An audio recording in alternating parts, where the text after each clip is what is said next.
కేరళ వరదలు ఊహకందని విషాదం వందల సంఖ్యలో మృతదేహాలు ఎక్కడ అడుగుపెట్టినా బయటకొస్తున్న జీవోత్సవాలు భూతల స్వర్గంలో నరకలోక బీభత్సం కేరళలోని వయనాడ్లో కొండ చర్యలు విరిగిపడిన ఘటనలో మృతుల సంఖ్య అంతకంతకు పెరుగుతోంది.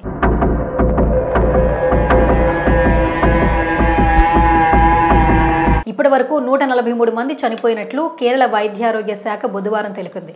ఈ ప్రమాదంలో గాయపడిన సుమారు 120 మంది ఆసుపత్రిలో చికిత్స పొందుతున్నారు. వయనాడ్లో విపత్తు నిర్వహణ బృందాలు, సైనికులు సహాయక చర్యలు కొనసాగిస్తున్నారు.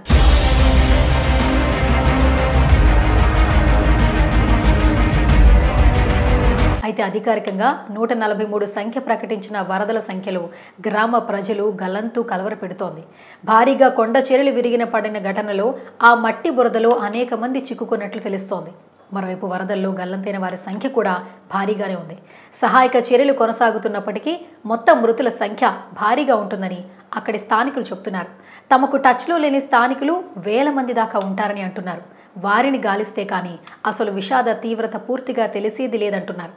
600 మంది వలస కార్మికులు గల్లంతవడం, మా వాళ్ళు ఎక్కడా అంటూ అక్కడి స్థానికులు ఆర్తనాదాలు పెడుతున్నారు, కన్నింటి పర్యతమవుతున్నారు.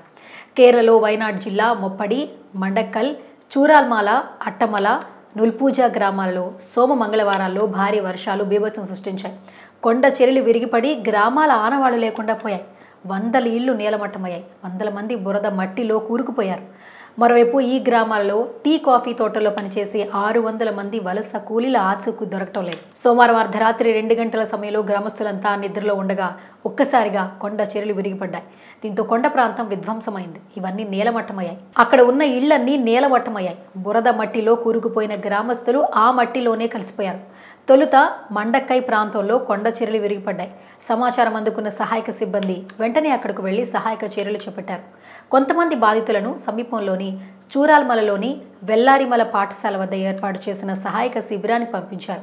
మంగళవారం తెల్లవారుజామున 4 గంటల 10 నిమిషాలకు ఈ పాఠశాల సమీపంలో మరోసారి కొండ చర్యలు విరిగిపడ్డాయి. దీంతో శిబిరం సహా చుట్టుపక్కల ఇళ్లు, దుకాణాలు బురదలో కూరుకుపోయాయి. అనేక వాహనాలు అందులో ఇరుక్కుపోయాయి. చూరాల్మల గ్రామంలో కొంత భాగం తుడిచిపెట్టుకుపోయింది. మండక్కైలో మంగళవారం మధ్యాహ్నం మరోసారి కొండ చర్యలు విరిగిపడ్డాయి. కొండ చర్యలు విరిగిపడ్డాక మండక్కై గ్రామంలో వరద నీరు పోటెత్తింది. ఈ వరదల్లో ఒక యువకుడు కొట్టుకుపోయాడు. ఆయన గల్లంతయ్యారని అందరూ భావించారు. కానీ వరదలో కొట్టుకుపోయే క్రమంలో 2 బండరాల మధ్యకు చేరారు. వాటిని బలంగా పట్టుకుని ప్రాణాలు కాపాడుకున్నాడు. ఆయన చిక్కుకున్న ప్రాంతంలో భారీగా బురద ఉండటం వల్ల ఈత కొట్టలేని స్థితిలో అక్కడే ఇరుక్కుపోయాడు. దీనికి సంబంధించిన వీడియోలను మీడియా ఛానళ్లు ప్రసారం చేస్తున్నాయి. వెంటనే స్పందించిన సహాయక సిబ్బంది అక్కడికి వెళ్లి ఆ యువకుడిని రక్షించారు. వయనాడ్లో కొండ చర్యలు విరిగిపడిన ఘటనను జాతీయ హరిత ట్రైబ్యునల్ దక్షిణాది ధర్మాసనం సుమోటుగా విచారణకు తీసుకుంది.